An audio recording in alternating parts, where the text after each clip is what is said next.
Benedict, may mga commuter ba yung naapektuhan ng tigil pasada at yan bang ipinaglalaban nila ay itutuloy pa rin nila yung kanilang protesta sa mga susunod na araw? Ayon nga sa Department of Transportation at Metropolitan Manila Development Authority, dahil walang naparelisa na ruta ay hindi na sila nag-deploy ng mga libreng sakay na mga sasakyan. Pero naka-standby pa rin ang mga sasakyan kung sakaling kakailanganin ito.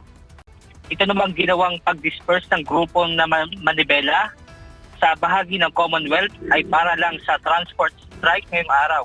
Pero giit ng grupo tuloy pa rin ang 3 araw na tigil pasada gaya ng inanunsyo ng manibela noong nakaraang linggo. Bukod dito ay sumusunod din sila sa itinakdang oras na nakasaad sa permiso ng Quezon City Local Government Unit at ng Quezon City Police District. Ayon sa manibela, pahirap para sa kanila ang nararanasan umanong pagkaantala ng mga serbisyo ng Land Transportation Office at Land Transportation Franchising and Regulatory Board. Samantala, sa kasagsagan naman ng rally ay wala namang naiulat na untoward incident ang mga otoridad. At yan muna ang ating update mula rito sa Quezon City. Balik sa inyo dyan, Aga. Maraming salamat, Benedict Samson.